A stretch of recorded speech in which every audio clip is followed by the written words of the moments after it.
Hi there. Hi. This is Liz. I'm here with Jonna from the OSU Extension Office, and she is going to be showing us today how to make sweet and sour chicken. These are some of the organizations that support this class. So Jonna, I have experienced this recipe before. This is one that I'm really sad that you're in your house and I'm in my house and I can't smell or taste this recipe. It is really, really, really good. It's one of my favorites, and I'm happy to report that I'm having it for dinner tonight. So lucky, lucky. Yeah. So I'm going to put you on the screen and you can take it away. Okay. Hi, everybody. As Liz said, my name is Jonna. Hopefully you're returning and you've been to one of these classes before. Welcome back. If you're new, welcome to the class. I work for High State University through the Ross County Extension Office with a program called SNAP Education, which is a program that promotes nutritious cooking, eating, and the use of the My Plate model through the county schools and several of the different community resources we have around in Ross County. And it's just basically the 5 food groups, half of your plate being fruits and vegetables, the other half being grains and protein with your dairy up here on the side. And we encourage that everybody incorporate these 5 food groups into every meal as much as possible. So with that being said, let me stick my little poster back up here. And today we are doing a recipe called sweet and sour chicken. Super duper simple. Has a lot of ingredients, but it's not really as complicated as it looks on paper. So your ingredients are going to be some, let me move the camera around here a little bit so you can see what I'm doing. We've got just some pineapple chunks. We've got some chicken chunks that I've already cooked up. We've got some chicken broth, which I always buy the large chicken broth and keep a container of this in the refrigerator all the time. Chicken broth is good at anything you're making. You can cook rice with it. You can use it in gravies and stews, anything you're doing. The recipe calls for rice wine vinegar, which I don't have, so we're going to use this plain apple cider vinegar. Some brown sugar, which I've already got measured out. Some soy sauce. A clove of garlic, which I've got minced up here in my little cup. And then a cup of celery, and then some onion, bell pepper, carrots, all sliced up and diced up, ready to go. I did these ahead of time because I didn't think you guys wanted to watch me slice and dice. And then just some cornstarch that we're going to use for thickening, okay? And then I'm going to, after we have this all done, I made up some rice. We're going to serve it over rice. So we're going to start out by, I'm going to wash my hands real quick. Disappeared on you, didn't I? Okay, so we start out by opening up our can of pineapple. Now, the recipe calls for an 8-ounce can of pineapple, and it is virtually impossible to find an 8-ounce can of pineapple in Chillicothe. So I've got a 20-ounce here, and we're just going to use half of it. It makes sense, right? So let me open this can up. And we start out by draining the pineapple itself out of the juice, and we are going to keep the juice because we're going to use it in the recipe as well. So I've got my little strainer here, and I've got a measuring cup to measure this into, so we know what is half of the juice, so I just made a mess. And I'm going to put the pineapple over top of the bowl and it can continue to drain out. So it looks like we've got about 3/4 of a cup there. So we're going to do just a little less than a half a cup when we put this in our recipe. Put that off the burner. Okay, so the recipe tells us to cube up our chicken breast. What I've got here was the chicken tenders. I like to buy the chicken tenders, and I buy them in the large packs and split them up into smaller packs, like serve my husband and myself. And I like the chicken tenders because you're going to get, for one thing, you're not paying for a lot of bone and fat per pound when you buy just the chicken tenders or the chicken breast. You're just paying for the meat itself. And I like these because they're a nice size where if you want to cook them just as chicken, they're good. They're easy to cut up into chunks if you want to put in a recipe like this.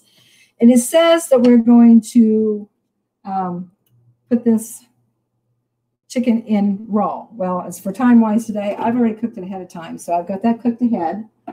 And then we are going to measure out.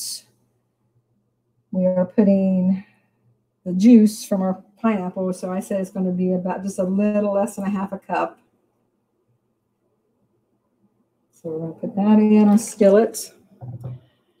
We are going to use a cup of chicken broth.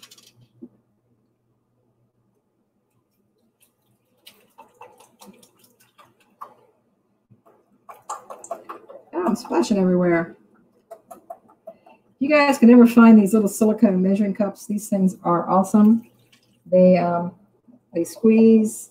I like them really well, especially when I'm coming to bring classes to you in person because they don't break. But they're really handy to have around in the kitchen too because they're so lightweight. They're easy to move around as you need to as you're measuring things.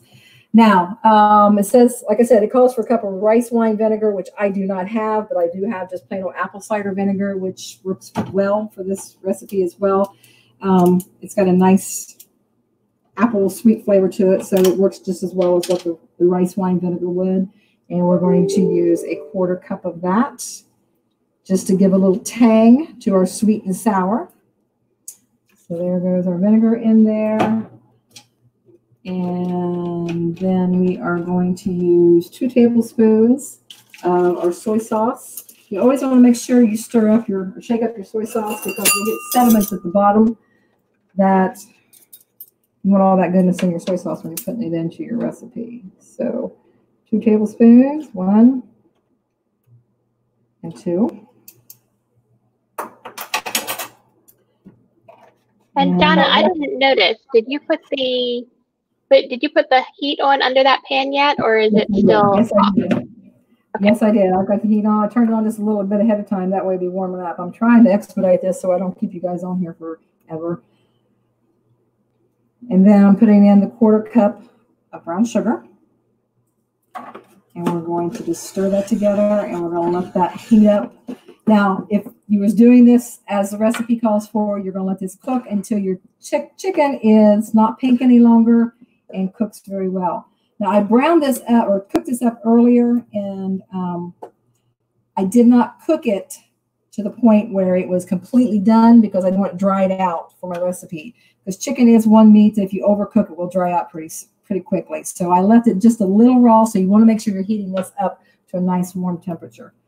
Okay, so let that simmer for just a little bit. Now, as I said, I pre-cut all my vegetables. I added some little bonuses in there. These little round things are zucchini out of my garden. I've got some onion. I've got the carrots, which I cut on the diagonal, which are making them a little whiter. And then just stripped up my bell pepper. And then a cup of celery. Celery is a vegetable that when you're using it in a recipe, you do not want to add extra in because celery's got a strong flavor. If you put too much celery in your bowl, you're liable to wind up with little more flavor than you want to from the celery. Now, to speed these up for our recipe today, I'm going to pour just a little bit of water in the bottom of this bowl. And then I'm going to cover this. And I'm going to put it in the microwave and cook it for a few minutes, covered with my little cover here. That way, they will be cooked just a little bit before we put them in a recipe, so it'll be done in time to get done. Now, So Donna, I have a question for you. Go ahead. Do you like celery? I do, but I like it in moderation. Does that make sense? Because I have my family and I were talking about celery a few weeks ago, and my husband and I, neither one of us really cares for celery, and we both think of it as having a strong flavor. My daughter, who loves celery, thinks it tastes like really nothing. And so I kind of wonder if maybe people who like celery aren't really tasting it. It might be. I mean, it's just like cilantro. And you've heard cilantro. Some people it tastes like soap and they really hate the taste of it. To other people, like myself, I love it. I think cilantro is great. So it does, your taste buds are something that can really influence what you like. The one thing you should always be aware of, though, as we grow and get older, our taste buds will change. So if you don't like celery or you don't like cilantro at 12, 13, 14, you might try it again when you get up into your 20s and your 30s. You might be surprised you might like it. So don't ever rule a food out, because you never know when you might actually have a change of taste there to like it. Because a lot of times, too, another point there is people will have a bad experience with the food. Like if you've ever had Aunt Gertie's beets that she canned. They were horrible. You didn't like them because you didn't like the recipe she used. But you will have those at a young age and just have that stigma in your mind. You don't like it. Always give food a chance, because every now and then, just give it a shot and you might be surprised. It might be something you like now. Okay. I did forget to add in my garlic. I'm going to put it in. I didn't want to put it in the microwave because I'm going to overcook it. So I'm going to put it in with my chicken and my sauce here. And it will soften up as this cooks.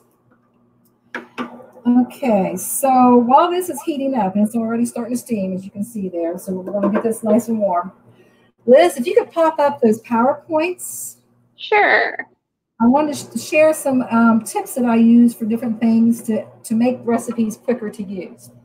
Okay, so as you see here, I had, I think I was making a stir fry for this recipe here, but I had my celery, my bell pepper. Looks like I had some carrots and some broccoli there. And I had got these things all ready to chop up for my stir fry. So as I was doing that, you can see that I got everything's cut up nice and pretty there, my rainbow on the right.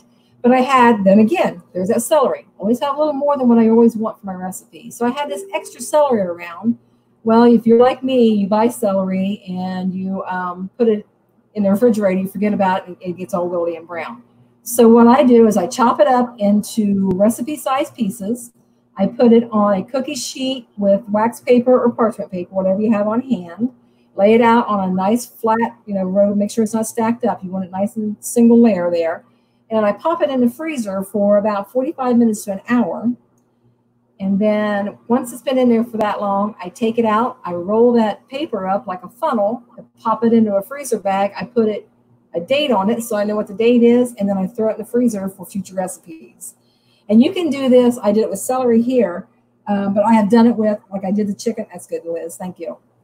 I did it with the chicken today. Okay, I could cook this chicken up for this recipe today, but if I'd had this whole tray of chicken, I could cut it up, cooked it all up, put it out into like cup portions or 2-cup portions, whatever I feel like I'm going to need for my recipes.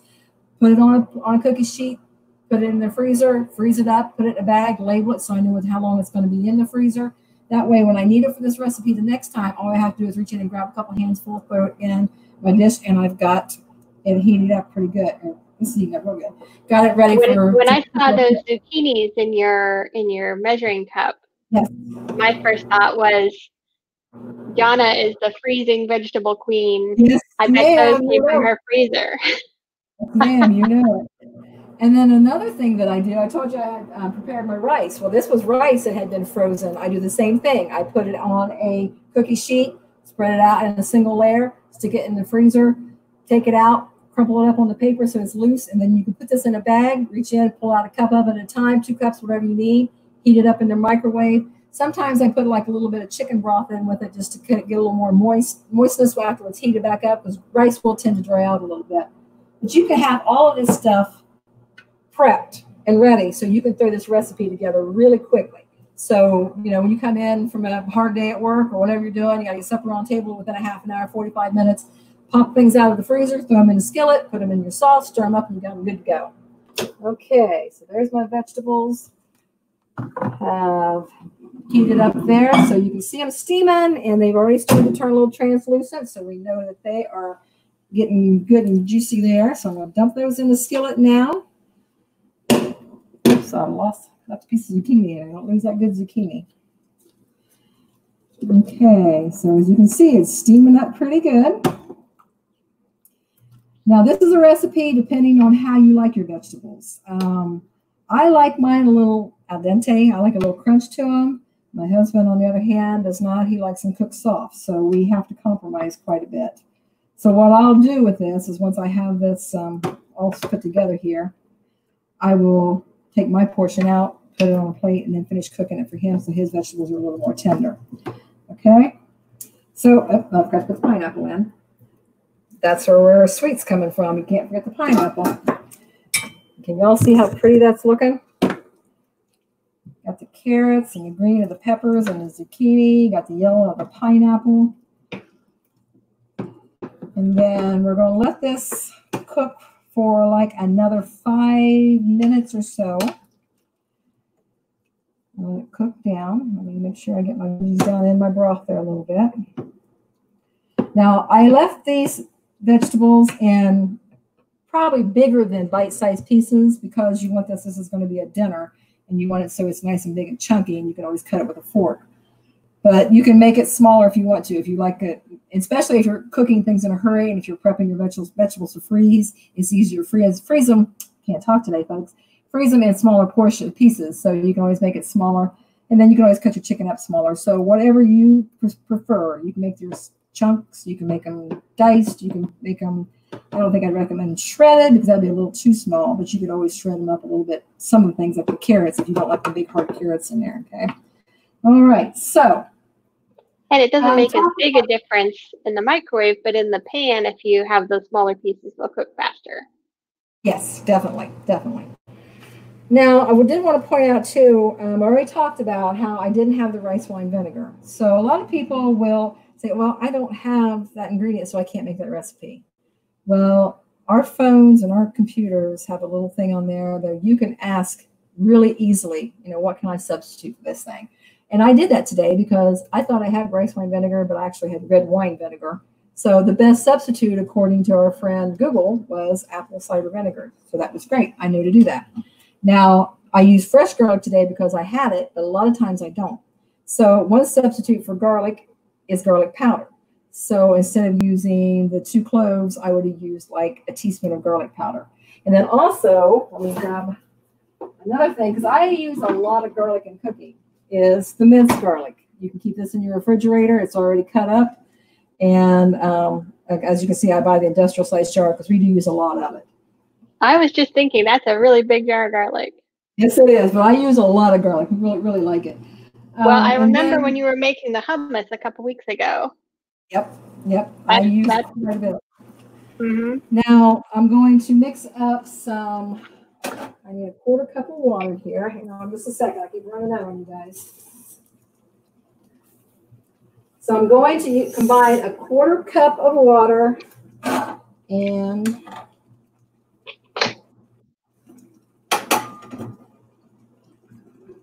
how much cornstarch? Cornstarch is 3 tablespoons of cornstarch, and that is what we're going to use for our thickening in our dish here. But we don't want this runny sauce on us. We want this to be a nice thick sauce.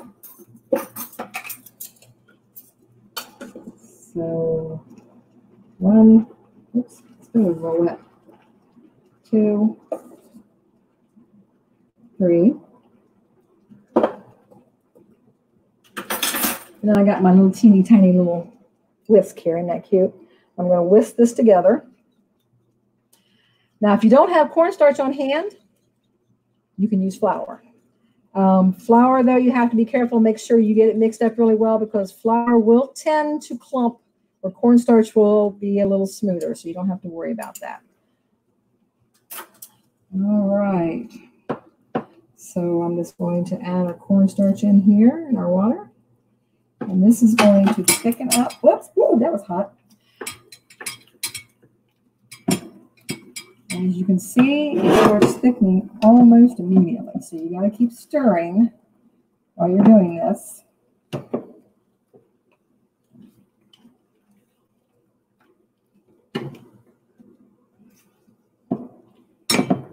Oh, this smells great. I wish you guys could smell this. And it's really pretty. I've made this before and put like the red bell peppers, and that makes it really pretty. That extra little bit of color in there. And this recipe also can be made, this is chicken, but you can make this with tofu if you want the vegetarian version of it. tofu would be your protein in there. You can make it with, some people have made it with like the different types of sausages. You can do that. You can do chunk of pork would be good in here. So this is really, or you can just do the straight vegetarian version without anything. You can put all the vegetables you want in here. So as you see how thick my sauce is getting there already, and it will thicken up pretty quickly. So you got to make sure you keep an eye on it. But you saw how quickly that came together, right? Granted, I had done a little bit of the prep work, but I can be honest with you, cutting the chicken up and cutting all the vegetables up prior to was maybe a 5 to 6 minute addition to it. So this comes together really quickly. You don't have to put a lot of effort into it. The rice I've already got pre-cooked, and we're good to go. And something that you kind of mentioned, but not as much as sometimes you talk about, you can make the whole package of rice all at once. Right. And that was, yeah, for freezing, I recommend if you've got a big freezer, use it. A lot of people will use their freezer just for, they keep things in it. Ice cream, right? Turkeys, whatever you got in there. If you've got a freezer, there is no reason, if you can stack stuff in there. A full freezer actually works more efficiently than a half full freezer. So if you have, however you buy your rice, if you buy it in the bags, make the entire bag it up into 2-cup servings, usually is about the best, because that's normally what most recipes call for. And they'll stack flat in that freezer. You can have 5 or 6 bags of rice in there. You can cut up your vegetables. If you get a good deal on fruits and vegetables, like right now, well, we're just coming to the end of strawberry season. Blueberries are in season right now. If you get a really good deal on it, bring them home, wash them up, lay them on that freezer, on that cookie sheet, put them in the freezer, freeze them up. They're great in smoothies. You can use them in yogurt parfaits. You can use them to bake with. Your vegetables could be used for things like this. They're really good for soups. If you've got your own garden, I mean, there's nothing better than having fresh zucchini, and you're flash freezing it in your freezer like that. So it's going to be really good this winter when you pull it out of there and you put it into a soup, or you saute it up with a little bit of Parmesan cheese. That's really good there. So, I mean, use that freezer, prep as much as you can, because hopefully, guys, we're going to be going back out and getting back into the normal swing of things. Kids are going to be back in school. We're going to be back at work, and we're going to be coming in last minute at the end of the day, and we're going to need to make sure we get supper on the table. And if we're prepped, we're going to make healthier decisions, because when you have to go to the prepackaged boxed dinners, that's when we get into the situations where we're using the high sugars, the high sodiums, the high fats. This here, if you saw, I mean, the chicken broth I used was low sodium, fat-free. The chicken was an all-white chicken breast. And one thing, too, about cooking the chicken breast, you can buy the frozen, already prepackaged chicken chunks. But when I cooked this, it cooked a little, even more fat out of it. I was able to drain that off, so the chicken is even more lean by cooking it myself and taking that fat out of it. When you buy those frozen, already made-up packages of them, they actually put more broth and stuff into them for flavoring. So, you're putting your own flavor in, and you're controlling exactly what you're getting in your diet. All right, guys. Well, I would eat this in front of you, but I don't want to be that person. So it is smelling really, really good, I'm telling you. Thank you, Jonna. And next week, again, we're continuing through July with alternating kids and adults cooking programs. So next week, Jonna will be back with Miss Ruby for a kids cooking class. Do you remember what you're teaching next week? We are making mini pizzas next week. The kids really like those, so we're making some mini pizzas. Sounds delicious. And then you'll be back with me in 2 weeks for zucchini meatballs. Yes. Speaking of zucchini, I'm hoping to have more out of my garden, and they're coming on quick. So. And then the July 22nd, Lisa Barlage from OSU is going to be joining us to do some strawberry freezer jam. I was talking to Lisa this morning. She's really excited to join you. So that's always a great time when she does that. So I hope I'll try to tune in and watch. Yep. Yeah, and we do have several other things coming up this month. So be sure to check out our event calendar. I'll link that in the comments here too. Thanks everyone for joining us. Thanks, guys. Have a good day.